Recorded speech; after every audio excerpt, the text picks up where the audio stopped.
What's good, YouTube? Hopefully everyone's having an amazing, awesome, great, wonderful day. So I'm done with work. I just went a little bit of food shopping, grabbed some stuff. Yeah, let me just finish backing out so I don't kill no one. All right, cool, wonderful. Thanks for your patience. Yeah, so I wanted to talk today about addiction.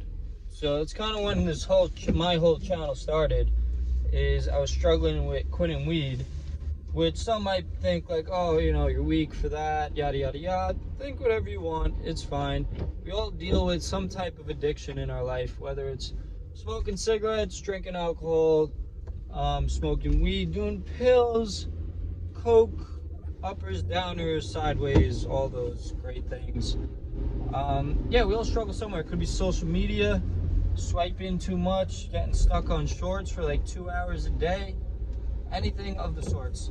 So I smoked weed. I'm 28 years old. I started when I was 17, heavily started when I was 17, maybe smoked once when I was 16, and then senior year rolled around and I was, I started getting high like before school or in the middle of school, and still past senior year, no problem, but I was stoned like probably 50% of the time. And once that year ended, it also all started when I got kicked off the wrestling team. I was 100% into wrestling, really good wrestler, would eat, breathe, sleep it, would go to practice, after practice went to the gym, after the gym I had a mat in my basement and I would wrestle on the mat. So I was getting really good my junior year. This is the whole thing I went through, and senior year I was doing the same program, so I was getting really good. I was beating people who I used to struggle with, noticeably stronger, faster, all that good stuff. After I got kicked off the wrestling team for getting involved in some stupid shit with the first kid I ever smoked weed with, I had nothing really to do. That was like my passion at the time, was wrestling, practicing, training, and getting in good shape. So after I got kicked off, I started just gymming a lot and smoking a lot of weed. So, it's definitely good to be involved in something, whether that be like a sport, judo, an art activity, whatever it is, volunteer work. It's good to be involved with something that takes a good 2 hours of your day up, something you enjoy doing. It's something that you have to get better at and keep improving. So once I kind of lost that, I kind of fell into the track of smoking and getting high all the time, which led to 10 years of smoking, because I quit essentially a year and like 3 months ago, but about 10 years of smoking. And then I decided, the whole time I wanted to quit, but I was like stuck in the thought process that like, yeah, I'll quit tomorrow, or I'll start on this day, or one more time, I'll finish this half. And then all that saying, you end up buying another half, getting more weed, getting high tomorrow, quitting for a day, and then you fall back right into it. So it really sucks you in.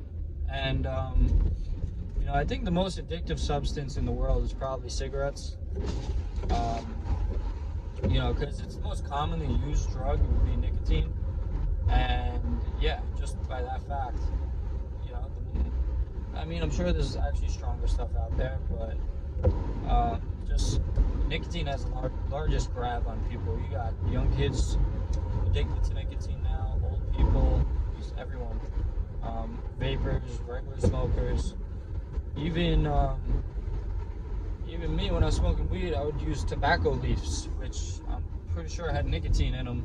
So I used to crave those tobacco leaves, and like J's wouldn't do it for me. Pipes and J's, no, I needed a blunt in a tobacco leaf that definitely had nicotine in it. So yeah, all that being said, I spent easily $100,000 on weed in those 10 years, and it just robbed so much.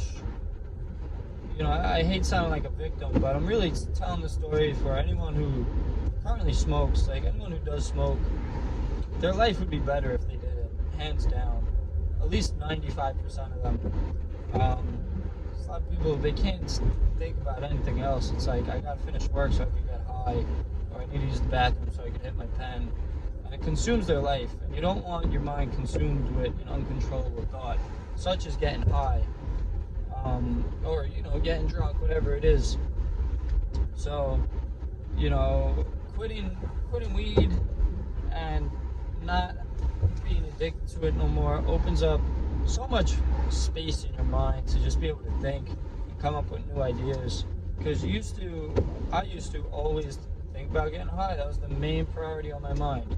That was the reward, you know. If I got high, I satisfied my mind, my body, and I'm now happy. And I knew that was not good. It's not a good reward system to have in your head, that if you get high, you did a good job. So I finally, after a long time, decided to get rid of it and essentially clear my mind of all these thoughts. So it took a good, I would say, 2 weeks for really like 90% of the urge to go away, which at that point you're just dealing with a small urge of getting high, kind of just because it was such a big piece of your life. So after I got rid of that, I really started focusing on working on myself. I got even heavily more into the gym, got into much better shape, took that more serious, took my diet more serious, took relationships in my life more seriously. Pretty much ever since I quit, I've just been doing better across the board.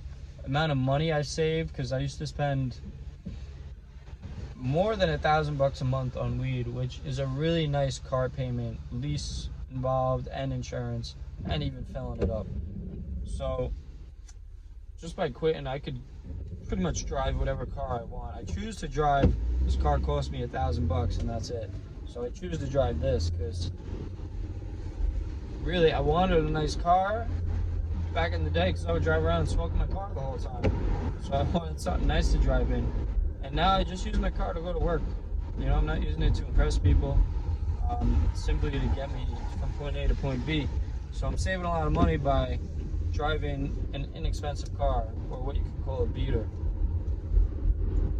And yeah, anyone watching, any addiction you have going on in your life, you have to realize what it is and get it out of your life. One day at a time, slowly replace something positive in your life. It could be painting, or playing the guitar, or hitting the gym, or joining a sport.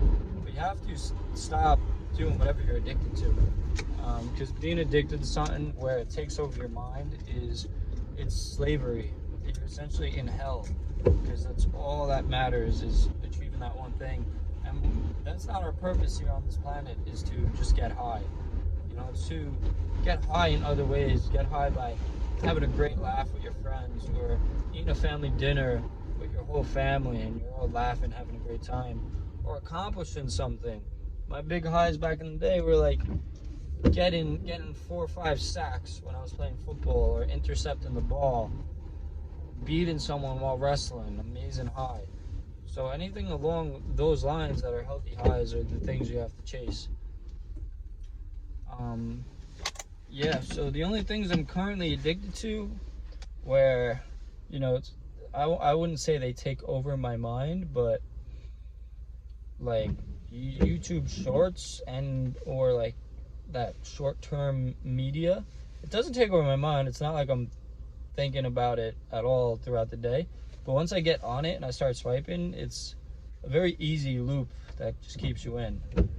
So you end up getting sucked into it. So it's something I get sucked into. But another thing I might be addicted to is sleeping. I enjoy like taking naps. Like when I sleep at night, as long as I have something planned the next day, I can wake up no problem. But other than that, sometimes I sleep too much, you know, and I'll be at work like, oh, I can't wait to go home and go to sleep, which is something very similar to why I can't wait to go home to get high. So it's an activity that, you know, can be healthy if it's done in moderation, if you actually need the nap. But for me, that's something two things I'm really working on is trying to nap less, you know, only when I really need it, and not getting sucked into scrolling, which isn't an addiction, but it's something that gets you trapped. And then I could easily let an hour go by of me just scrolling. And there's no real knowledge that I mean, a lot of the videos that I'm scrolling on are about business and they're motivational things, but you have to get out into the world yourself and actually do these things to really feel rewarded, because you're not going to be rewarded from watching a YouTube video. So even this video, when you're done watching it, you have to do something and implement something that is going to make you a better person and a better version of yourself. So that's it for today, guys. We have like 98 days left in the year, maybe 97. Accomplish as much as you can. Go into 2024 on a high, rolling with a lot of momentum behind you. All right, that's it for today, guys. Thank you for watching. Like, subscribe, leave a comment down below. Peace.